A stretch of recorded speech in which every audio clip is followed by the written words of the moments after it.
నమస్కారం city news కి స్వాగతం. ఈనాటి ముఖ్యాంశాలు.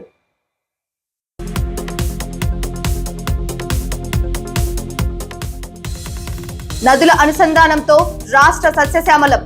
జలవనరుల ప్రాజెక్టు చర్చలో చీఫ్ విప్ జీవి.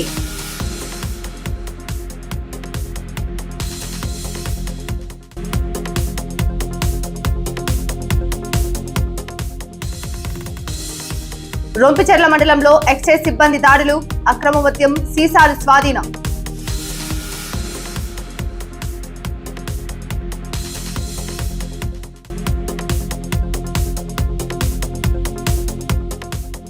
కాలువ పూడికతీత పనులు ప్రారంభిస్తున్నట్లు కమిషనర్ సుభాష్ చంద్రబోస్. వ్యాపారస్తులు కాలువలపై ఉన్న కట్టడాలను తొలగించి అధికారులకు సహకరించాలని విజ్ఞప్తి.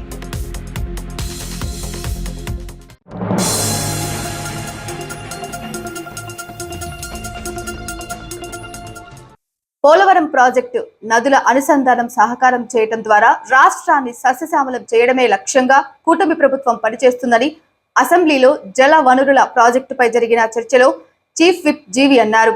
CM Chandrababu, deputy CM Pavan Kalyan, మంత్రి లోకేష్ లకు జీవి ధన్యవాదాలు తెలిపారు. రైతాంగానికి జగన్ చేసినంత ద్రోహం మరెవరూ చేయలేదని, గతంలో టీడీపీ హయాంలో మొదలుపెట్టిన 63 ప్రాజెక్టులలో 23 ప్రాజెక్టులు పూర్తి చేసిన ఘనత ఆనాటి సీఎం చంద్రబాబుదేనని, 32 లక్షల ఎకరాల ఆయకట్టు విస్తీకరణ, 7 లక్షల ఎకరాలకు కొత్త ఆయకట్టు తీసుకురావటం జరిగిందన్నారు.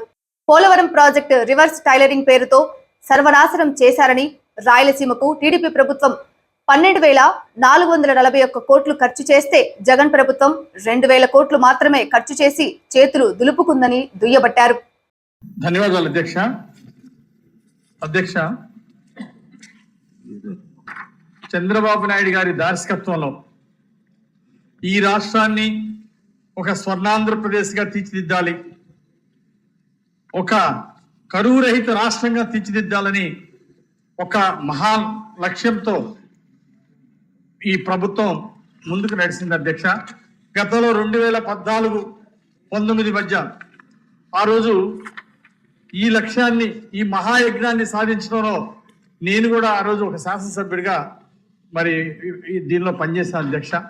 ఈరోజు చంద్రబాబు నాయుడు గారు ప్రభుత్వ చీఫ్ విప్గా పనిచేయడానికి మన ముఖ్యమంత్రి గారు నాకు అవకాశం ఇచ్చినందుకు ముఖ్యమంత్రి చంద్రబాబు నాయుడు గారికి, ఉప ముఖ్యమంత్రి పవన్ కళ్యాణ్ గారికి, అలాగే మా యువ నాయకుడు నారా లోకేష్ గారికి నేను ఈ సభ ద్వారా ప్రత్యేక ధన్యవాదాలు తెలియజేస్తున్నాను అధ్యక్ష.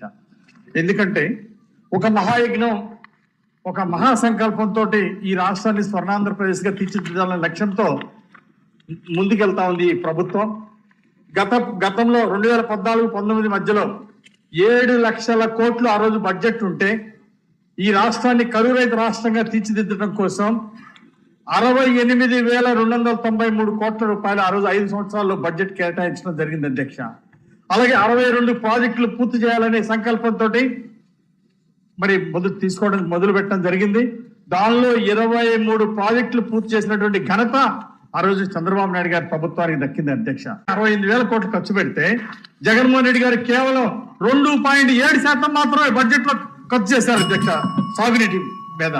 అందువల్ల రాష్ట్రానికి తీవ్ర ద్రోహం చేశారు అధ్యక్ష. అంతేకాదు అధ్యక్ష, రాయలసీమ కోసం ఆనాడు చంద్రబాబు నాయుడు గారి ప్రభుత్వం, ఎన్డీఏ ప్రభుత్వం 12,441 కోట్లు ఖర్చు పెడితే జగన్మోహన్ రెడ్డి ప్రభుత్వం ఎంత ఖర్చు పెట్టింది అధ్యక్ష? కేవలం 2,000 కోట్లు ఖర్చు పెట్టింది అధ్యక్ష. అంటే చంద్రబాబు గారు ఖర్చు పెట్టిన దాంట్లో 16% మాత్రమే ఆ రోజు వైసీపీ ప్రభుత్వం ఖర్చు పెట్టింది అధ్యక్ష. ఇది రాయలసీమ ద్రోహం కాదు అధ్యక్ష. అలాగే లిఫ్ట్ ఇరిగేషన్ స్కీములు 450 స్కీములు మూతపడ్డాయి అధ్యక్ష వైసీపీ పాలనలో. ఎంత దుర్మార్గం అధ్యక్ష. కనీసం రైతులకు ట్రాన్స్ఫార్మర్ పోతే పట్టించుకోలేదు, మోటార్ రిపేర్ వస్తే కూడా పట్టించుకోలేదు జగన్మోహన్ రెడ్డి ప్రభుత్వం. అట్లాగే ప్రాజెక్టులు, గొండ్లకమ్మ ప్రాజెక్టు, పులిచింతల ప్రాజెక్టులో గేట్లు కొట్టుకుపోతే ప్రభుత్వం పట్టించుకోలేదు అధ్యక్ష. కనీసం మెయింటెనెన్స్ కూడా నిధులు కేటాయించుకోవడం ఏంటి అధ్యక్ష? ప్రాజెక్టుల పట్ల, రైతుల పట్ల జగన్మోహన్ రెడ్డి ప్రభుత్వానికి, వైసీపీ ప్రభుత్వానికి ఇంత నిర్లక్ష్యం చాలా దుర్మార్గం అధ్యక్ష. అందుకే ఈ ప్రభుత్వం స్వర్ణాంధ్రాన్ని సాధిస్తుంది అధ్యక్ష. ఈ ప్రభుత్వం పోలవరం ప్రాజెక్టు పూర్తి చేస్తుంది, అలాగే బొల్లాపల్లి రిజర్వాయర్ పూర్తి చేస్తుంది, గోదావరి పెన్నా నదులు అనుసంధానం చేసి మళ్ళీ విద్యార్థులు ఏదైనా సాధించాలంటే ఒక లక్ష్యాన్ని ఏర్పరచుకొని అందుకు తగ్గట్టుగా కృషి చేయాలని మండల కేంద్రమైన ఈపూరులో శాఖ గ్రంథాలయంలో గ్రంథాలయ అధికారి గంటా శ్రీనివాసరావు పర్యవేక్షణలో జరుగుతున్న 57వ జాతీయ గ్రంథాలయ వారోత్సవాలు 6వ రోజు కార్యక్రమంలో పాల్గొన్న మండల తహసీల్దార్ నళిని అన్నారు. గ్రంథాలయంలోని ఝాన్సీ లక్ష్మీబాయి, ఇందిరాగాంధీ చిత్రపటాలకు పూలమాలలు వేసి నివాళులు అర్పించారు. ప్రతి విద్యార్థి ఉన్నత స్థానాల్లో ఉన్న వ్యక్తుల జీవిత ఆశయాలను ఆదర్శంగా తీసుకొని అందుకు తగ్గట్టుగా కృషి చేయాలని తహసీల్దార్ అన్నారు. పాఠశాలల్లో చదివే పుస్తకాలే కాకుండా గ్రంథాలయంలో ఉన్న పుస్తకాలకు చదువుకుంటే మంచి విజ్ఞానవంతులు అవుతారని ఆమె అన్నారు. గ్రంథాలయ అధికారి గంటా శ్రీనివాసరావు విద్యార్థులకు సాంస్కృతిక పోటీలను నిర్వహించారు.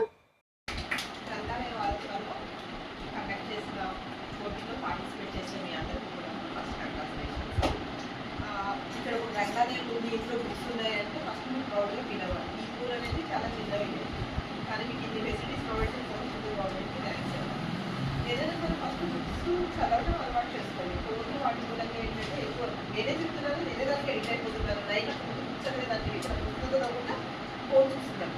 ఫస్ట్ కొద్ది కష్టంగానే ఉంటుంది. ఏదైనా ఇన్స్పైరింగ్ స్టోరీస్ ఎవరో ఒకటి రోల్ మోడల్గా తీసుకోండి.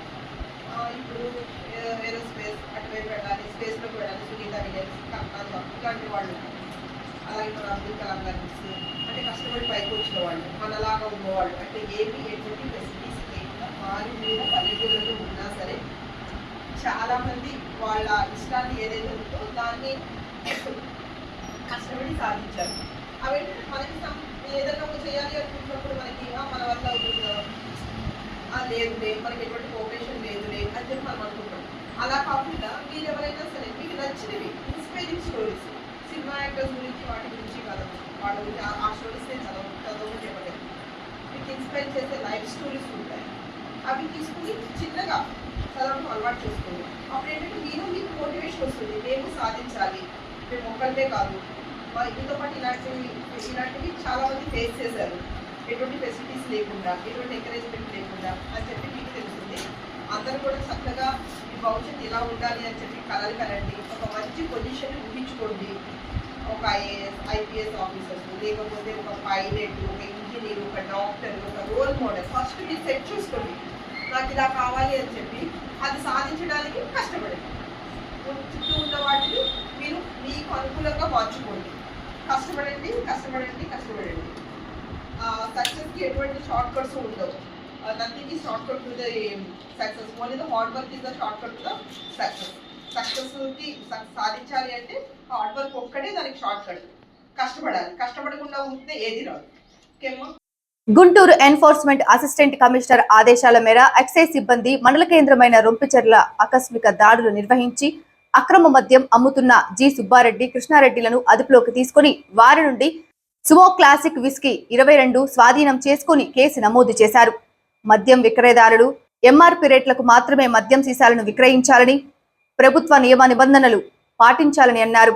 మద్యం, నాటుసారా గురించి ఏమైనా సమాచారం తెలిస్తే వెంటనే ఎక్సైజ్ స్టేషన్ సిబ్బందికి తెలియజేయాలని, నిబంధనలు పాటించని వారిపై కఠిన చర్యలు తీసుకుంటామని అన్నారు. మండల కేంద్రమైన సావిల్లాపురంలోని బీసీ కాలనీలో గుర్తు తెలియని వ్యక్తులు ఆటోకు నిప్పంటించారు. ఈ సంఘటనలో ఆటో పైభాగమంతా కాలిపోయింది. తనపై కక్ష కట్టి ఇబ్బందులు పాలు చేయాలని గుర్తు తెలియని వ్యక్తులు ఆటోకు నిప్పంటించారని, ఈ సంఘటనలో తనకు 2 లక్షల రూపాయలు నష్టం జరిగిందని పోలీస్ స్టేషన్లో ఫిర్యాదు చేసినట్లు బాధితులు తెలిపారు. వినికొండ పట్టణంలోని వరదల ప్రమాదాన్ని, దోమల నివారణకు రాష్ట్ర ప్రభుత్వం గతంలో కేటాయించిన నిధులలో ఎమ్మెల్యే జీవి ఆదేశాల మేర 5 లక్షల రూపాయలతో 2వ విడత కాలువ పూడిక తీత పనులు ఏనుగుపాలెం రోడ్డులో ప్రారంభించినట్లు మున్సిపల్ కమిషనర్ సుభాష్ చంద్రబోస్ అన్నారు. 2వ విడత పనులలో భాగంగా ఆర్టీసీ బస్టాండ్ నుండి వెన్నెల సూపర్ మార్కెట్ దగ్గర ఉన్న ఎన్ఎస్పి కాలువ వరకు పూడిక తీతలు పనులు చేపడుతున్నామని, వ్యాపార సముదాయాల యజమానులు కాలువల మీద నిర్మించుకున్న కట్టడాలను, అడ్డంకులను తొలగించి మున్సిపల్ అధికారులకు సహకరించాలని కమిషనర్ కోరారు. వినికొండ ప్రభుత్వ డిగ్రీ కళాశాలలో నిరుద్యోగ యువతులకు బ్యూటీషియన్ కోర్సులో శిక్షణ కార్యక్రమం ఉచితంగా అందజేస్తున్నట్లు కళాశాల ప్రిన్సిపల్ డాక్టర్ కె శ్రీనివాసరావు తెలిపారు. ఆంధ్రప్రదేశ్ స్కిల్ డెవలప్మెంట్ కార్పొరేషన్ మరియు ప్రధానమంత్రి కౌశల్ వికాస్ యోజన వారి సహకారంతో కోర్సును ఉచితంగా అందజేస్తున్నామన్నారు. 4 నెలల పాటు జరిగే శిక్షణ కార్యక్రమంలో 10వ తరగతి చదివిన యువతులు ఎవరైనా చేరవచ్చునని, అవకాశాన్ని సద్వినియోగం చేసుకోవాలని ఆయన తెలిపారు. సిటీ న్యూస్ ఇంతటితో సమాప్తం. తిరిగి రేపటి సిటీ న్యూస్ లో మళ్ళీ కలుద్దాం. అంతవరకు సెలవు. నమస్కారం.